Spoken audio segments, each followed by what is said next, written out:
The fluorescent lights in courtroom 4B of the Jefferson County Courthouse hummed with an annoying persistence that seemed to match the tension crackling through the air.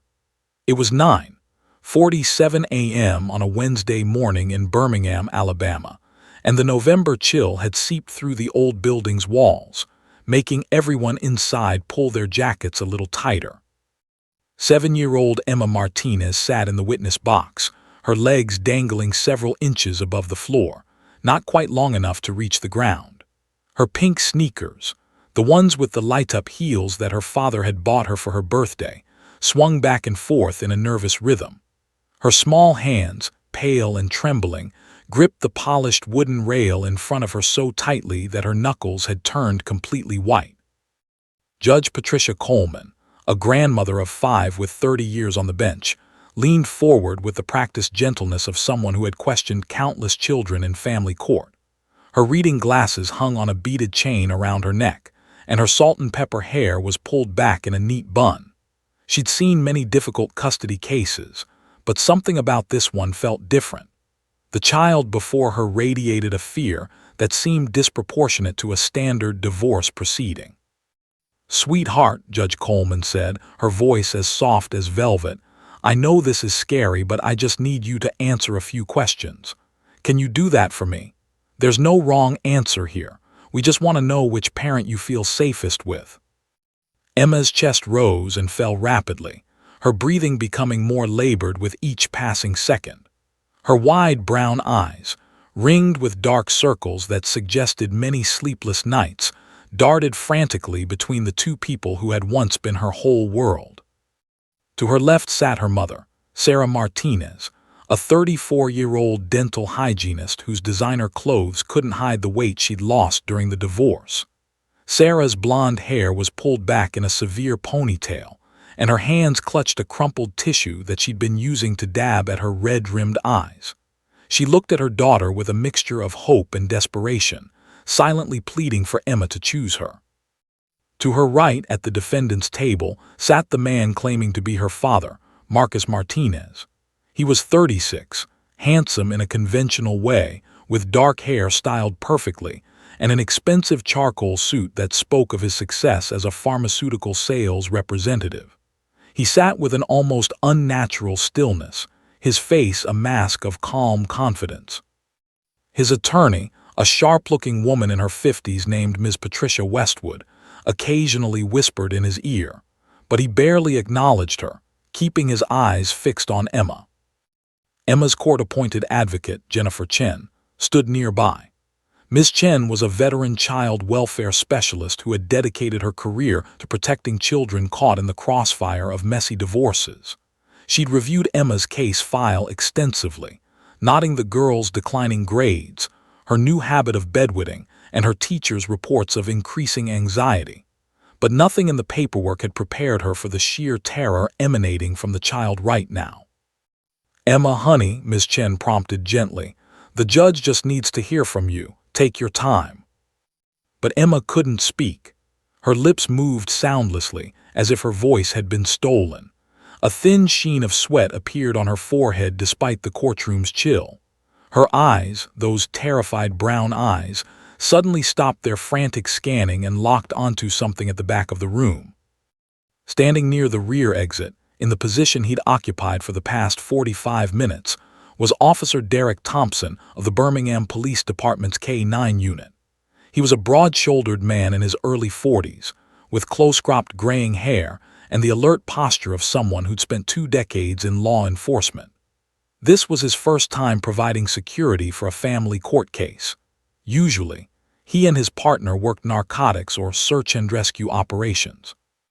Sitting obediently at Officer Thompson's left side was Rex, a magnificent German shepherd with intelligent amber eyes and a sleek black and tan coat. At 5 years old, Rex was at the peak of his career, with certifications in tracking, narcotics detection, and victim recovery. He wore his official K-9 vest proudly, and his ears swiveled constantly, monitoring every sound in the courtroom. The moment Emma's eyes found Rex, her entire body went rigid. The color drained from her face so rapidly that Ms. Chen instinctively stepped forward, concerned the child might faint. But Emma didn't faint. Instead, something seemed to click in her mind. A connection, a realization, a memory that had been buried under layers of confusion and fear. Her small chest heaved with a gasp that echoed in the silent courtroom. Every adult present noticed the change. Judge Coleman's brow furrowed with concern. Sarah half rose from her chair. Even the court stenographer paused her typing, fingers frozen above the keys. But the most interesting reaction came from the man at the defendant's table. For just a fraction of a second, Marcus Martinez's composed facade cracked. His jaw tightened almost imperceptibly. His right hand, which had been resting casually on the table, curled into a fist. And his eyes, those eyes that should have held a father's concern, flashed with something else entirely. Something that looked disturbingly like panic. Officer Thompson noticed it too. His 20 years of experience had taught him to read body language, and every instinct he'd honed on the streets was suddenly screaming that something was very, very wrong. His hand moved subtly to Rex's collar, a gesture of preparation, though for what, he couldn't yet say. Emma's breathing became ragged, almost hyperventilating. A single tear rolled down her cheek, followed by another, and then another. But she still hadn't taken her eyes off Rex. It was as if the German Shepherd represented something crucial, something that everyone else in the room had missed. Judge Coleman made a decision. Let's take a 10-minute recess. Emma clearly needs. But Emma was already moving. Before Judge Coleman could finish her sentence, Emma slid off the witness chair with a sudden determination that startled everyone in the courtroom. Her pink sneakers hit the floor with a soft thud that seemed to echo in the stunned silence. Ms. Chen reached out instinctively to guide the child back to her seat, but Emma sidestepped her with surprising agility. "Emma, sweetheart, please sit back down," Judge Coleman said, her voice carrying a note of authority mixed with concern. "We need to follow proper procedure." But Emma wasn't listening. She stood frozen in the middle of the courtroom, her small frame trembling like a leaf in a storm. Her eyes remained locked on Rex, the German Shepherd, who had perked up his ears at the commotion. The dog's intelligent gaze was now fixed intently on the little girl, his training telling him that something about this human required his full attention. Sarah Martinez stood up completely now, her chair scraping loudly against the floor. "Baby, what's wrong? Come to mommy." Her voice cracked with emotion, but Emma didn't even glance in her direction. The man claiming to be Marcus Martinez also rose slowly from his chair, and this is when Emma finally looked at him. Really looked at him. And what she saw made her stomach twist into knots so tight she thought she might be sick right there on the courtroom floor. He was smiling at her. It was a small smile, barely noticeable to anyone else in the room, just a slight upward curve of his lips. But to Emma, it was all wrong. It was the same smile he'd been giving her for weeks now, during their supervised visits, during the awkward dinners at restaurants where a social worker sat at a nearby table watching them. It was a smile that looked exactly like her father's smile, but somehow felt completely different. Her real father's smile had always reached his eyes, creating little crinkles at the corners that Mommy used to call laugh lines. His smile was warm, like hot chocolate on a winter morning, like the fuzzy blanket he'd wrap her in during their movie nights.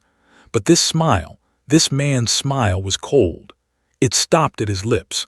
His eyes remained flat, calculating, watching her like a hawk watches a mouse. Emma's mind raced backward through the past 3 weeks, ever since Daddy had returned from his supposed business trip.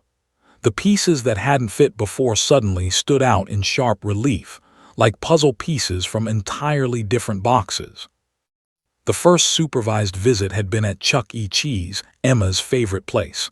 But when they'd gotten there, he'd walked right past the entrance, confused, until the social worker had pointed it out. "Sorry, been a while," he'd laughed. But that made no sense. They'd been there for Emma's 7th birthday just 4 months ago. Her real daddy could find Chuck E. Cheese blindfolded. Then there was the incident with Mr. Pickles, Emma's stuffed elephant that she'd had since she was a baby.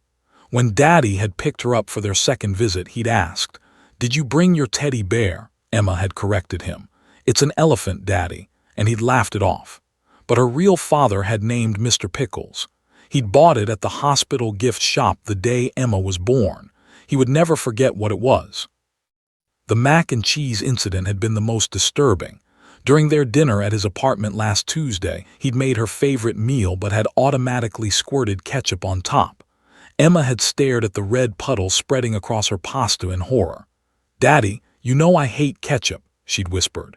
He'd looked genuinely surprised, then irritated before scraping it off. "Of course, sorry, I forgot." But her real daddy knew that Emma had hated ketchup ever since she'd thrown up after eating too many French fries at her 5th birthday party. He would never forget that.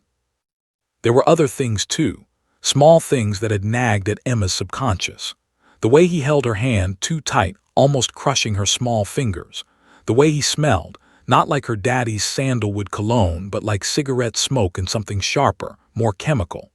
The way he'd stumbled over the words to "You Are My Sunshine," the song her real daddy sang to her every single night before bed, the song he'd been singing since she was a newborn. But the most terrifying moment had been 3 weeks ago, on a Thursday evening. He'd picked her up from her mother's house for a supervised visit, but instead of going to the planned destination, the public library, driven past an industrial area Emma had never seen before. Abandoned warehouses lined the street, their windows broken and dark like missing teeth. "See that building?" he'd said, pointing to a particularly decrepit structure with rusted metal siding. Emma had nodded, confused and a little scared. "Remember Rex, that police dog from your school assembly?" Her heart had skipped. She'd been so excited about Officer Thompson's visit to Riverside Elementary, where Rex had demonstrated how police dogs track missing people. She'd talked about it for days. "How did you know about that?" Emma had asked carefully. Her real daddy had been on his business trip during the assembly. Mommy said he'd been gone for 2 weeks. The man had frozen for just a second, his hands tightening on the steering wheel. Then he'd recovered with that cold smile. "Your mother told me, obviously." But something in his voice had been off. Something had been lying. "Rex lives near here now," he'd continued, which made no sense. Police dogs lived with their handlers, everyone knew that. "In that building right there. If you're ever scared, you can find Rex there." The comment had seemed so bizarre that Emma had pushed it to the back of her mind, filing it away with all the other strange moments that didn't quite fit. But now, standing in the courtroom, staring at this man who looked exactly like her father but wasn't, the memory crashed over her like a tidal wave. He'd been telling her where her real daddy was. Emma's knees buckled slightly and Miss Chen caught her elbow. "Emma, honey, you need to sit down. You're pale as a ghost." But Emma pulled away. Her eyes went back to Rex, the German shepherd who'd been so patient and friendly during the school assembly, who Officer Thompson had said could find anyone anywhere. The dog who this imposter had somehow known about. The dog who was here, right now, in this courtroom. As if sensing her thoughts, Rex stood up, his movements smooth and alert. Officer Thompson's hand tightened slightly on his collar, but he didn't pull the dog back. Something in Thompson's gut told him to wait, to see what happened next. Emma took one shaky step forward, then another. The entire courtroom watched in breathless silence as this tiny, terrified girl walked slowly toward a police dog, her purpose unclear but undeniable. And behind her, the man claiming to be Marcus Martinez watched with eyes that had gone completely cold. Emma's feet moved across the courtroom floor as if they belonged to someone else. Each step felt heavy, dreamlike, as though she were walking through water. The distance between the witness stand and the back of the courtroom couldn't have been more than 30 feet, but it felt like miles. Every eye in the room was on her. She could feel their stares like physical touches on her skin, but none of it mattered. Only Rex mattered now. The German shepherd remained standing, his posture alert but non-threatening. His tail hung low and still, not wagging but not tucked either. Officer Thompson had trained him for thousands of hours, teaching him to read human emotions, to sense fear and distress. And right now, Rex could sense both pouring off this little girl in waves. "Emma, baby, please," Sarah's voice broke through the silence, thick with tears. "What are you doing? Come back here." Emma didn't respond, couldn't respond. Her throat felt like it had been filled with cotton, but her mind was screaming, racing through memories at lightning speed, piecing together a puzzle that should have been impossible. The school assembly had been on October 15th, she remembered, because it was the day after her friend Madison's birthday party. Officer Thompson had brought Rex to Riverside Elementary as part of Red Ribbon Week, teaching the kids about drug awareness and police work. But the most exciting part had been watching Rex demonstrate his tracking abilities. Principal Hayes had volunteered to hide in the school, and Rex had found her in less than 3 minutes, using only a scent article, Principal Hayes's scarf. Emma had been mesmerized. During the Q&A session afterward, she'd raised her hand so many times that her teacher, Mrs. Patterson, had gently told her to give other students a chance. "What's his name?" Emma had asked first. "This is Rex," Officer Thompson had replied proudly, stroking the dog's head. "He's been my partner for 3 years." "How does he find people?" another kid had asked. "Rex is trained in scent tracking. Every person has a unique smell, like a fingerprint. If I give Rex something that belongs to a missing person, a shirt, a shoe, anything they've touched, he can follow that scent trail even days later." Emma had been so excited that she'd told everyone about it. Her mother, her teacher, her best friend Lily. She'd drawn pictures of Rex in her art class. She'd even written a story about a police dog superhero for her creative writing assignment. But her father had been gone. According to her mother, Marcus had left for a business conference in Atlanta on October 10th and hadn't returned until October 28th. He'd missed the assembly. He'd missed parents' night. He'd missed Emma's soccer game where she'd scored her first goal. He'd called a few times, his voice sounding distant and strange, always with an excuse about why he couldn't FaceTime, why the video wasn't working. So how had the man in the courtroom, the man claiming to be her father, known about Rex? Emma's mind flashed back to that car ride, that terrible Thursday evening 3 weeks ago. They'd been driving to the library, at least. That's where the social worker's schedule said they were going. Mrs. Ramirez, the social worker, had been following in her own car, as required for supervised visitation. But he'd taken a wrong turn. "Oops, construction detour," he'd said, though Emma hadn't seen any construction signs. They'd ended up in that industrial wasteland, a part of Birmingham Emma didn't recognize. The buildings had looked abandoned for years, their walls covered in graffiti, their parking lots cracked and overgrown with weeds.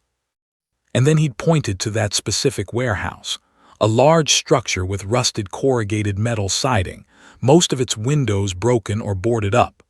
A faded sign on the front read, "Hallbrook Storage Solutions," but it clearly hadn't been in business for a long time. "Remember Rex," he'd said, and Emma's blood had run cold even then, though she hadn't understood why.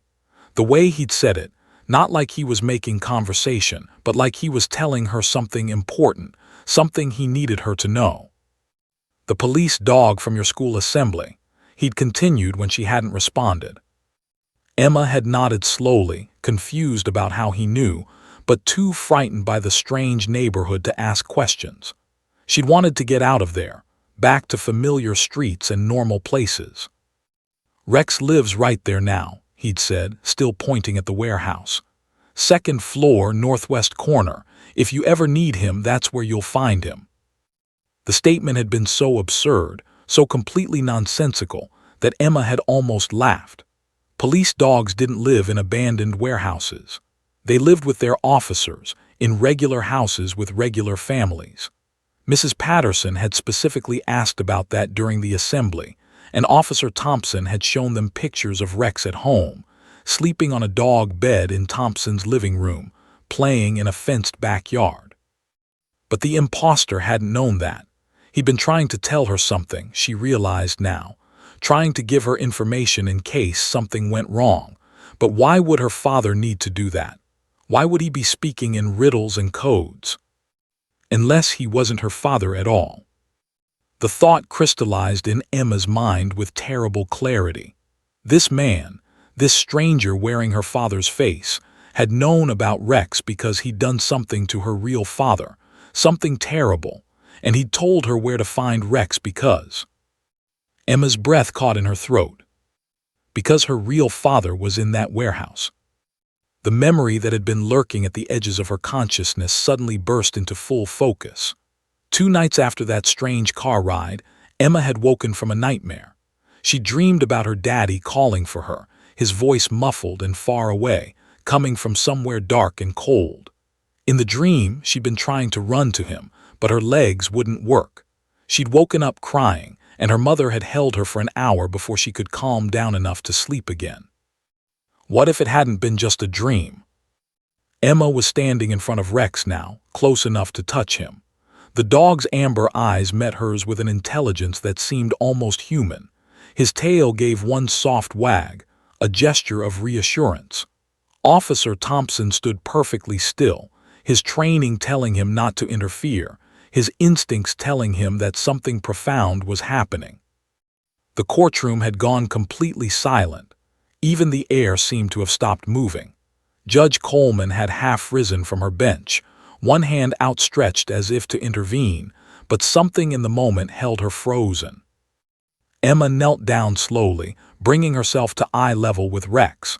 Her hands were still shaking, but her face had set with a determination that made her look older than her 7 years. Tears streamed down her cheeks, but she wasn't sobbing anymore. She was focused. Rex tilted his head slightly, his ears forward, every sense attuned to this child who was radiating distress like a beacon. And behind them all, the imposter took one small step backward toward the exit. Emma's small hands reached out and gently touched Rex's fur. The German Shepherd remained perfectly still, though Officer Thompson could feel the tension radiating through the leash. Rex's training was impeccable. He wouldn't move without a command, but every muscle in the dog's body was coiled, ready, waiting. "Emma, that's enough now," Judge Coleman said, her voice gentle but firm. "Please return to…" But Emma was leaning forward, bringing her face close to Rex's pointed ear. The courtroom held its collective breath. Sarah had both hands pressed to her mouth, stifling a sob. Ms. Chen took a step forward, then stopped, some instinct telling her not to interfere. The bailiff near the judge's bench shifted his weight, uncertain whether this constituted an emergency requiring intervention. And the man at the defendant's table, the imposter, had gone absolutely rigid. His face had drained of color, and a thin sheen of sweat appeared on his forehead despite the courtroom's chill. His attorney, Ms. Westwood, leaned toward him with a questioning look, but he didn't acknowledge her. His eyes were locked on Emma and the dog with an expression that could only be described as barely contained panic. Officer Thompson watched him with the sharp awareness of a predator observing prey. Something was very, very wrong here. Thompson's right hand moved instinctively to his radio, ready to call for backup, though he couldn't have articulated exactly why. It was pure cop instinct, honed over 2 decades of reading dangerous situations. Emma's lips were nearly touching Rex's ear now. The courtroom was so quiet that the hum of the fluorescent lights seemed deafening. The court stenographer had stopped typing entirely, her hands frozen above the keys. Even the clerk, who'd been shuffling papers moments before, sat motionless. And then Emma whispered. 2 words. Just 2 words, spoken so softly that only Rex and Officer Thompson, who stood just inches away, could hear them clearly. "Find Daddy." For a fraction of a second, nothing happened.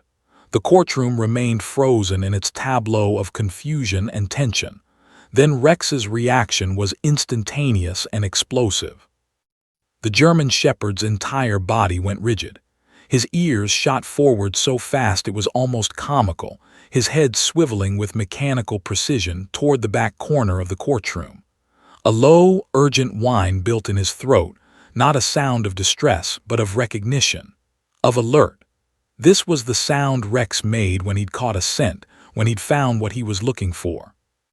Officer Thompson had heard that sound hundreds of times during training exercises and real operations, but never like this. Never in a courtroom. Never when Rex wasn't supposed to be working.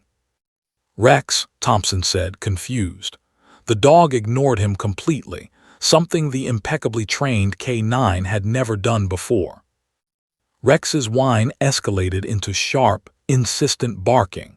Not aggressive barking.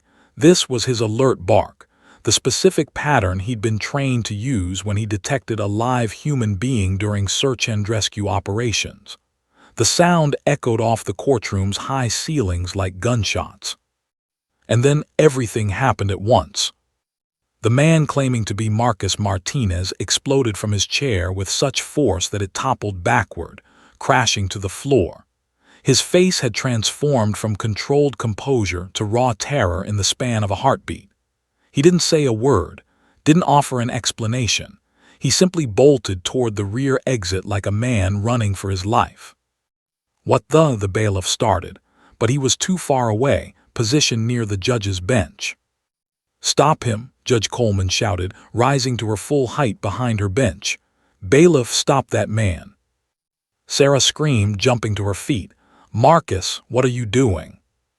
But he wasn't Marcus. Emma knew it, Rex knew it, and now apparently he knew they knew it. Ms. Westwood, his attorney, stood in shock, her mouth hanging open. "Mr. Martinez, what this is completely, you can't just..." The imposter was fast, fueled by desperation and adrenaline. He'd almost reached the exit when the bailiff stationed near the door finally reacted, moving to intercept. But the running man was younger, more desperate. He faked left, then dodged right, his shoulder clipping the bailiff's outstretched arm. But Officer Thompson wasn't chasing him. Because Rex had other ideas. The moment the imposter started running, Rex had launched himself toward the maintenance closet tucked into the corner near the courtroom's rear exit. The dog hit the end of his leash with such force that Thompson nearly lost his grip. Rex's powerful body slammed against the closet door, his front paws scrabbling at the wood, clawing with frantic intensity. The barking intensified, 3 sharp barks, a pause, 3 more barks. It was Rex's trained alert pattern for finding a living person. The pattern that meant someone was behind this door, someone who needed help. "There's someone in there," Thompson said, his voice cutting through the chaos with absolute authority. "Get this door open now." Emma was crying now, sobbing so hard her small body shook. "He's in there," she screamed, her voice raw with emotion. "He locked Daddy in the dark place. He locked him there." The courtroom erupted into complete pandemonium. Sarah was screaming questions no one could answer. Ms. Chen had Emma in her arms, trying to shield her from the chaos.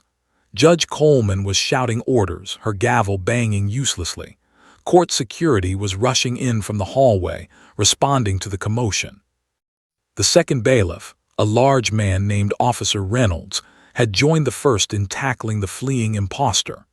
They brought him down hard just past the courtroom threshold, his face slamming into the marble floor of the hallway. He fought like a wild animal, screaming incoherently, but the 2 trained officers quickly subdued him, wrenching his arms behind his back. "You have no idea," the man was shrieking, blood running from his nose where it had connected with the floor. "She ruined everything. The stupid little brat ruined everything. It was perfect. It was perfect." Meanwhile, Officer Thompson had released Rex's leash entirely. The dog was in full alert mode now, digging at the base of the closet door, whining frantically between bouts of barking. Thompson pulled out his radio with one hand while reaching for the door handle with the other. "This is Officer Thompson in courtroom 4B. I need emergency backup and medical personnel immediately. Rex has indicated a live victim behind a locked door. Repeat, possible victim requiring immediate assistance." A clerk rushed forward with a ring of keys, her hands shaking so badly she could barely sort through them. "I don't, which one, oh God?" "Hurry," Thompson commanded. The third key turned, the lock clicked open. And as Officer Thompson pulled the door wide, the courtroom's chaos fell into sudden, horrified silence. The maintenance closet was barely 6 feet wide and perhaps 8 feet deep, designed to hold cleaning supplies, mops, and maintenance equipment for the courthouse. But it wasn't cleaning supplies that Officer Thompson saw when he yanked the door open. Slumped against the back wall, partially hidden behind an industrial mop bucket and a shelf of chemical bottles, was a man. He was bound hand and foot with industrial zip ties, the kind so thick and strong they were nearly impossible to break. Silver duct tape covered his mouth, wrapped completely around his head multiple times. His hands were purple from lack of circulation, the zip ties cutting deep grooves into his wrists. But it was his eyes that told the story, wide, desperate, filled with a mixture of hope and terror that came from someone who'd been trapped in darkness for far too long. And he looked exactly like the man the bailiffs were holding in the hallway. Exactly. The same face, the same build, the same dark hair, though this man's was matted with sweat and grime. The same scar above the left eyebrow. They were identical in every way except one. This man's eyes held a father's love and recognition as they found Emma across the courtroom. "Oh my God," someone whispered. The words seemed to break a spell and the courtroom exploded into noise once more. Sarah's scream was primal, filled with a horror that only comes from seeing someone you love in unimaginable suffering. She tried to rush forward, but Ms. Chen held her back, knowing the scene needed to be secured, that evidence needed to be preserved. "Marcus," Sarah shrieked, "Marcus." Officer Thompson was already moving, dropping to his knees beside the bound man. His training kicked in immediately: assess, secure, provide aid. "I need those paramedics now," he barked into his radio. "We have a victim, male, approximately 35, restrained, showing signs of severe dehydration and possible hypothermia." Rex had pushed past Thompson and was now pressed against the real Marcus's side, whining softly, his job complete but his concern evident. The dog's warm presence seemed to give Marcus strength. Despite his weakened state, despite the duct tape preventing him from speaking, Marcus's eyes were streaming tears as he stared at his daughter. Emma had broken free from Ms. Chen's grasp and was running toward the closet. "Daddy, Daddy." Her voice was shrill with hysteria and relief tangled together. Officer Thompson caught her gently before she could interfere with the scene. "Easy, sweetheart. Let me help him first, okay? Your daddy's going to be fine, but I need to get these restraints off." Thompson pulled out his utility knife, the one he carried for emergency situations, and began carefully cutting through the zip ties. The moment Marcus's hands were free, he clawed at the duct tape covering his mouth. Thompson helped him, peeling it away as gently as possible. Marcus gasped, his voice a hoarse croak from days without water. "Emma, baby, I'm here. Daddy's here." That was all it took. Thompson stepped aside and Emma launched herself at her father. Marcus's arms, weak and trembling, wrapped around his little girl as if she were the only thing keeping him tethered to life. They both sobbed, their bodies shaking with the force of their emotion. Judge Coleman had come down from her bench, her professional composure cracked wide open by the unprecedented scene. "Someone get water and blankets, now." The paramedics arrived within 90 seconds, rushing into the courtroom with medical bags and equipment. But they had to wait, because Marcus wouldn't let go of Emma, and Emma was clinging to her father like he might disappear if she loosened her grip even slightly. "Sir, we need to examine you," one of the paramedics said gently. "We need to check your vitals, get you hydrated." "Give them a moment," Officer Thompson said quietly, and the paramedics nodded, understanding. They'd seen enough trauma to know that sometimes healing the heart had to come before healing the body. Sarah had finally made it across the courtroom and collapsed beside her ex-husband and daughter. Marcus, oh God, Marcus, what happened? Who, how? She couldn't form complete sentences through her tears. Marcus's voice was barely a whisper, destroyed from days of screaming for help that never came. Daniel, my brother. Each word seemed to cost him enormous effort. From the hallway came a scream of rage so intense it made everyone jump.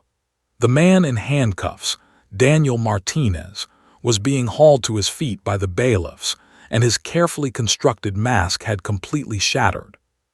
She shouldn't have figured it out, Daniel shrieked, his face contorted with fury. A stupid 7-year-old brat. I studied him for months. MONTHS. I knew everything, his habits, his passwords, his clients. I was perfect. I was HIM. Get him out of here, Judge Coleman ordered, her voice shaking. Get him out of my courtroom immediately. As the bailiffs dragged Daniel away, he kept screaming. I deserved his life. He got everything, the career, the wife, the kid, the money, while I rotted in prison. It should have been mine. All of it should have been mine. His voice faded as they pulled him down the hallway, but the damage was done. The full horror of what had nearly happened settled over everyone like a suffocating blanket. Agent Lisa Chen from the FBI arrived 12 minutes later, having been working in the federal building 3 blocks away when the call went out. She took one look at the scene, the maintenance closet, the real Marcus being treated by paramedics while his daughter refused to leave his side, the overturned furniture, the chaos, and immediately called for her full investigative team. Officer Reynolds, the bailiff, approached Agent Chen with the imposter's wallet recovered during the arrest. He opened it to reveal a driver's license. The photo showed the same face as Marcus, but the name read, Daniel James Martinez. Identical twin, Agent Chen said grimly, already mentally cataloging the implications. This just became a federal case. Marcus was finally allowing the paramedics to work, but he kept one hand locked around Emma's. His voice was getting stronger as they gave him small sips of water.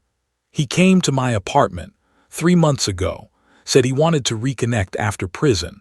I trusted him. Don't talk yet, sir, the paramedic urged. Save your strength. But Marcus needed to say it, needed everyone to understand. He drugged my coffee. I woke up in that storage unit. He kept saying he'd become me, said no one would ever know. Sarah was holding his other hand, sobbing openly. The business trip. There was never a business trip, was there? Marcus shook his head weakly. He took my phone, my laptop, my life. Emma pressed her face against her father's chest, listening to his heartbeat, real, alive here. Rex found you, Daddy, she whispered. Just like at the school assembly. I told him to find you, and he did. Marcus looked over at the German shepherd who was sitting calmly now beside Officer Thompson, and something like a laugh escaped his damaged throat. Good boy, he managed. Very good boy. Judge Coleman wiped her eyes. She'd stopped trying to hide her tears and made an announcement to the shocked courtroom. This proceeding is suspended indefinitely. Court is adjourned. Interrogation room in the Jefferson County Detention Center was cold and sterile, with cinderblock walls painted an institutional beige and a metal table bolted to the floor. FBI agent Lisa Chen sat across from Daniel Martinez, a digital recorder running between them, while 2 other agents stood near the door.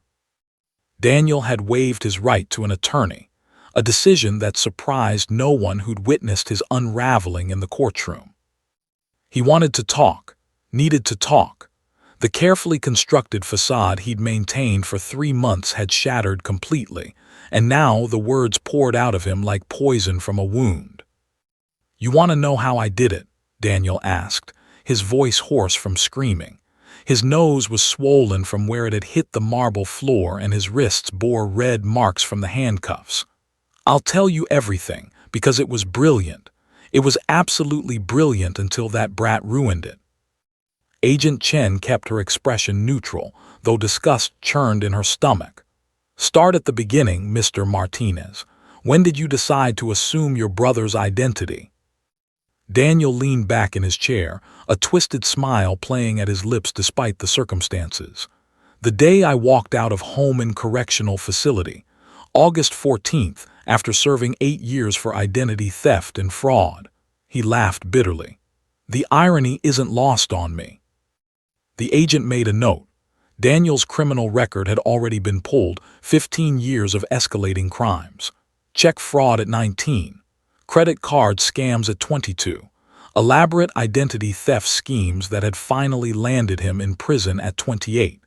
The psychological profile suggested narcissism, entitlement, and a complete lack of empathy. Marcus visited me in prison exactly once, Daniel continued, his voice dripping with resentment. 6 years ago, sat across from me in the visitation room with this pity in his eyes, told me he hoped I'd turn my life around. Like he was so much better than me, like he'd earned everything he had. You're identical twins, Agent Chen prompted, but you took different paths. Different paths, Daniel's voice rose. We had the same DNA, the same upbringing, the same opportunities, but Marcus was always the golden child, star athlete in high school while I warmed the bench, full scholarship to UAB while I scraped by at community college.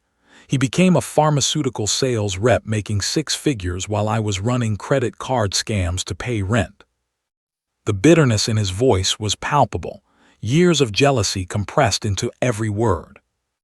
Our parents left everything to him when they died in that car accident 5 years ago, Daniel said. Everything. The house, the investments, the insurance money. They left me $5,000 and a note saying they hoped it would help me start fresh. Like I was some charity case.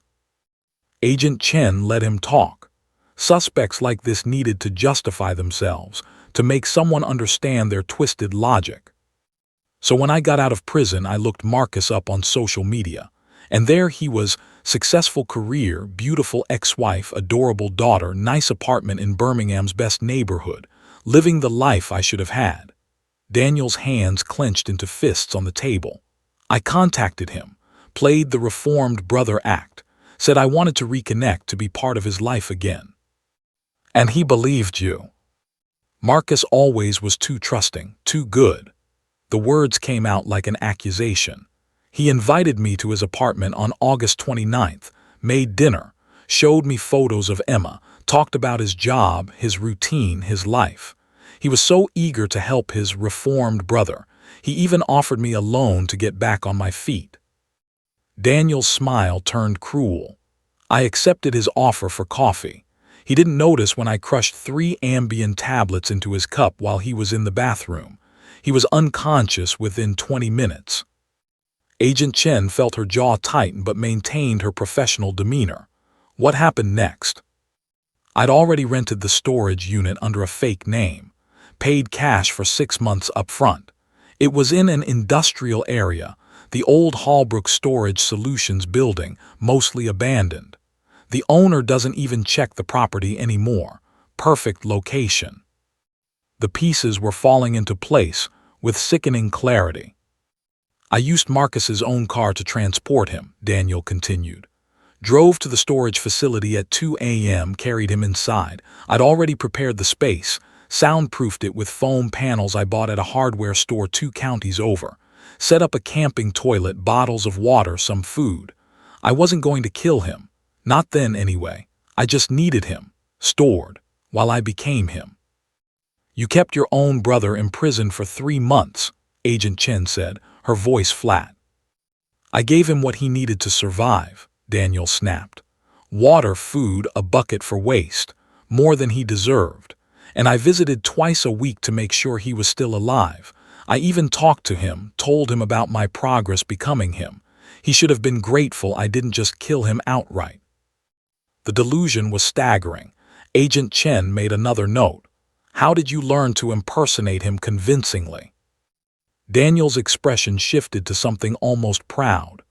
I studied him for 3 weeks before making my move. I had his phone, his laptop, his wallet, everything. I went through 5 years of emails, text messages, calendar appointments. I watched videos he'd posted on Facebook. I learned his speech patterns, his habits, his favorite expressions. He leaned forward conspiratorially. I practiced his signature for hours until I could forge it perfectly. I memorized his work contacts, his clients' names, his sales territories. I accessed his bank accounts, his credit cards, his social security number. I became him in every way that mattered. Except you weren't him, Agent Chen said coldly. You didn't know his daughter. Something flickered across Daniel's face, the first crack in his pride. The kid was an unexpected complication. The custody battle was already in progress when I took over. I thought I could fake it, learn as I went. How hard could it be? She was 7 years old. But she noticed the differences. She's a child, Daniel's voice rose again. She shouldn't have noticed. I read Marcus's emails to Sarah about Emma's routines. I knew her school, her favorite restaurant, her bedtime. But there were all these little things, stupid, meaningless little things, that weren't in any email or text message. Agent Chen consulted her notes, which included a preliminary interview with Emma conducted by a child psychologist. She noticed you didn't know Mr. Pickles was an elephant, not a teddy bear. You put ketchup on her mac and cheese. You called her Emmy instead of Emma. You held her hand too tightly. You couldn't remember the words to her bedtime song. Those things shouldn't have mattered. Daniel slammed his fist on the table. I was perfect in every other way. I fooled his boss, his coworkers, his ex-wife, the social workers, the lawyers, even the judge. A 7-year-old shouldn't have been able to. He stopped abruptly, realizing what he was admitting. But she did, Agent Chen finished quietly. Because a father's love can't be faked. You could copy his life, but you couldn't copy his heart. Daniel's face twisted with rage and something else, something that might have been shame if he were capable of it. The school assembly, he muttered. That damn dog, that's what did it. I tried to be clever, tried to tell her where Marcus was in case something went wrong. I thought I was being smart, giving her a clue only she would understand. But it backfired. You told her Rex lived in the warehouse, Agent Chen said. Why? Insurance, Daniel admitted. If she somehow figured things out, if she told someone, I wanted them looking in the wrong place, for a dog that didn't live there instead of a man imprisoned there. But the kid connected the dots anyway. Agent Chen closed her folder. You underestimated a 7-year-old girl's love for her father. That was your mistake. Birmingham Regional Medical Center's emergency room had seen its share of dramatic cases, but the arrival of Marcus Martinez caused a stir even among the veteran staff. He came in by ambulance, still refusing to let go of Emma's hand, with Sarah riding alongside and a police escort following close behind. Dr. Rebecca Williams, the attending physician, had been briefed on the basics during the ambulance ride, but nothing quite prepared her for the physical evidence of 3 months of captivity. Marcus was severely dehydrated, had lost 23 pounds from his already lean frame, and showed signs of prolonged psychological trauma. His wrists and ankles bore deep scars from the zip ties, and his voice was damaged from weeks of screaming for help in a soundproofed room. Mr. Martinez, I need to examine you properly, Dr. Williams said gently, but your daughter can stay close by. Is that acceptable? Marcus nodded weakly. He'd been given 2 liters of IV fluids in the ambulance, and his color was improving, but his grip on Emma's hand remained vice-tight. The 7-year-old sat on a stool beside his hospital bed, her face streaked with tears but her expression fierce. She wasn't letting her daddy out of her sight ever again. As Dr. Williams worked, conducting a thorough examination, Marcus began to speak in a hoarse whisper. Sarah sat on his other side, recording everything on her phone at the request of Agent Chen, who stood quietly in the corner of the trauma bay. The storage unit was on the 2nd floor, Marcus began, his damaged voice barely audible. Northwest corner, just like Daniel told Emma. He'd soundproofed it completely. I screamed until my voice gave out. No one heard me. Sarah squeezed his hand, fresh tears streaming down her face. Why didn't he just? Why keep you alive? Control, Agent Chen interjected quietly. Men like Daniel don't kill unless they have to. Keeping Marcus alive gave him power, and if his plan failed, he could claim Marcus had been kidnapped by someone else. Marcus coughed, and Dr. Williams held water to his lips. He visited twice a week, Wednesdays and Saturdays, always late at night, brought water, protein bars, bread, just enough to keep me alive, and he talked. Marcus's eyes closed, the memory clearly painful.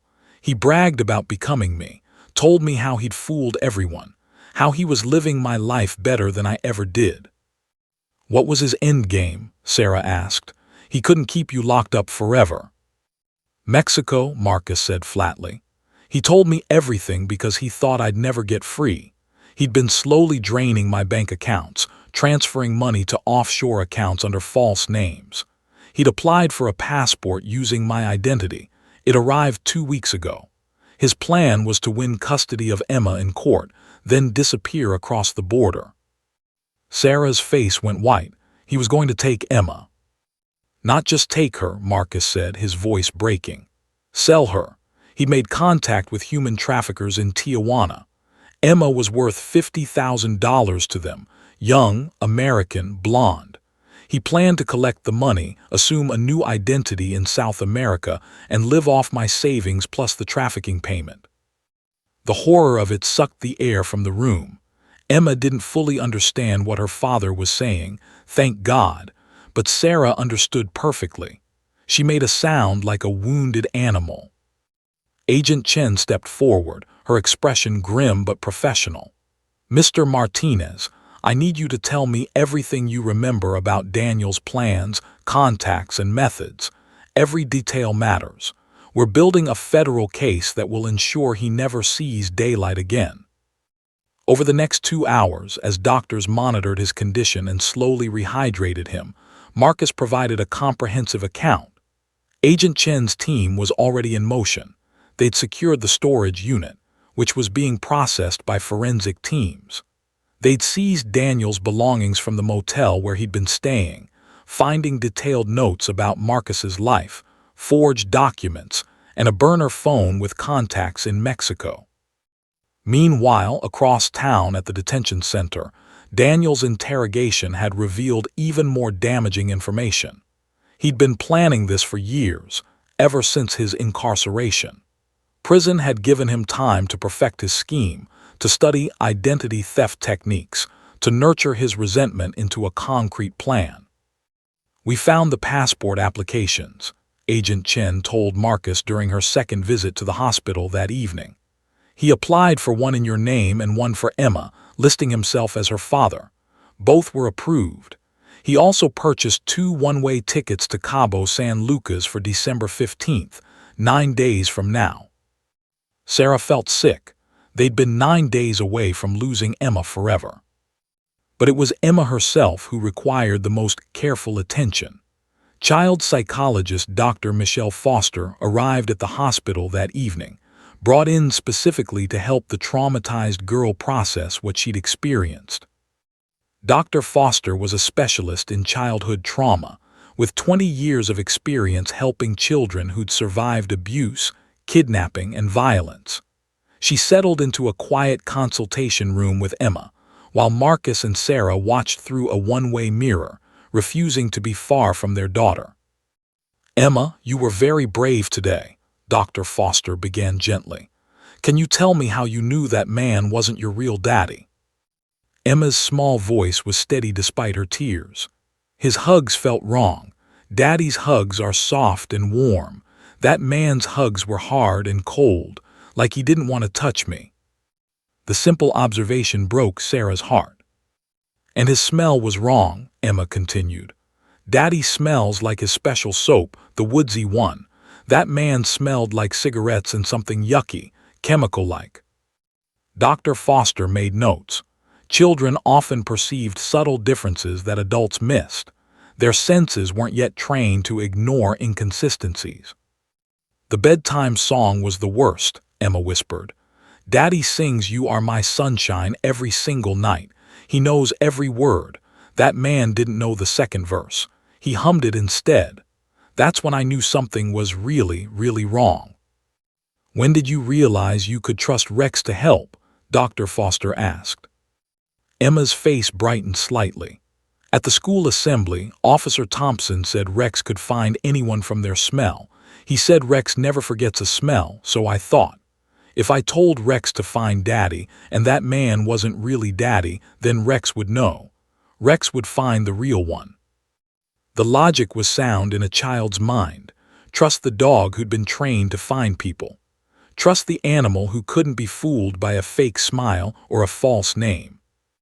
You saved your father's life, Dr. Foster said softly. Do you understand that? Emma nodded solemnly. Rex saved him. I just asked Rex to help. But everyone watching knew the truth. A 7-year-old girl had done what adults had failed to do. She'd seen through a nearly perfect deception, because her love for her father ran deeper than appearances.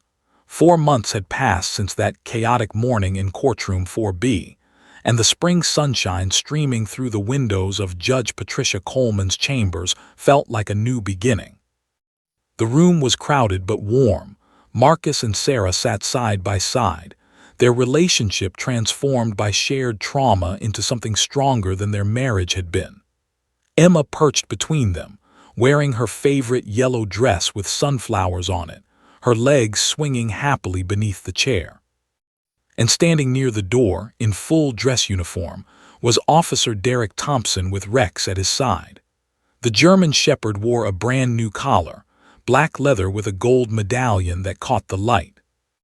We're here for a celebration today, not a trial, Judge Coleman began, her eyes misty behind her glasses. 4 months ago, this courtroom witnessed something I'll never forget in my 30 years on the bench. A child's love and courage, combined with a dog's unfailing instincts, exposed one of the most disturbing deceptions I've ever encountered. She looked at Emma, who was shyly petting Rex's head. The dog had become remarkably gentle with the little girl, as if understanding the special bond they shared. Emma Martinez, you demonstrated extraordinary bravery. When adults were fooled, when systems failed, when a master manipulator nearly succeeded, you trusted your heart. You trusted a dog, and that trust saved your father's life. Marcus reached for Emma's hand, blinking back tears. His recovery had been long and difficult, weeks of physical therapy to regain the weight he'd lost, months of psychological counseling to process the trauma of his captivity. But he was here alive, because his daughter had refused to believe a lie. Agent Lisa Chen stood near the windows, present to deliver the final update on the federal case. Daniel James Martinez was sentenced yesterday in federal court, she announced. 18 years for kidnapping, identity theft, fraud, attempted human trafficking, and conspiracy. With the evidence we gathered, including his own confession, the conviction was inevitable. Sarah exhaled shakily. 18 years. Daniel would be 54 when he was released, far too late to hurt them again. But that's not why we're really here, Judge Coleman continued, her stern expression softening into a genuine smile. Officer Thompson, would you and Rex please step forward? Thompson walked to the center of the room, Rex moving in perfect synchronization beside him. The dog's training was impeccable, but there was something extra in his demeanor today, a quiet pride, as if he understood this was a special occasion. Officer Derek Thompson and K9 Rex, Judge Coleman read from an official document, in recognition of your exceptional service and dedication to protecting the citizens of Birmingham, and for your instrumental role in the rescue of Marcus Martinez and the exposure of a dangerous criminal enterprise, you are hereby awarded the Birmingham Police Department's Medal of Valor and the K9 Unit's highest commendation for outstanding service. Birmingham Police Chief Arnold Davis stepped forward to pin the medal on Thompson's uniform and attach a matching ribbon to Rex's new collar. The room erupted in applause, not just the Martinez family, but courthouse staff, local reporters, and city officials who'd come to witness this moment. There's more, Judge Coleman added, waiting for the applause to die down. The Alabama state legislature has passed what they're calling Emma's Law mandatory identity verification protocols for all family court proceedings involving custody disputes. Every judge in this state will now require biometric confirmation before accepting someone's claimed identity in cases involving children. It was a systematic change born from near tragedy. Emma's case had exposed vulnerabilities no one had considered. Identical twins were rare, and identical twin imposters were nearly unheard of, but nearly wasn't good enough when children's lives were at stake. Sarah wiped her eyes. Because of what happened to us, other families will be safer. That matters, that helps. Marcus nodded, then turned to Officer Thompson. I can never repay what you and Rex did. Never, but I'd like to try. He produced an envelope from his jacket pocket. I've established a fund to support K-9 units across Alabama, training, equipment, medical care for working dogs. It's not much, but it's a start.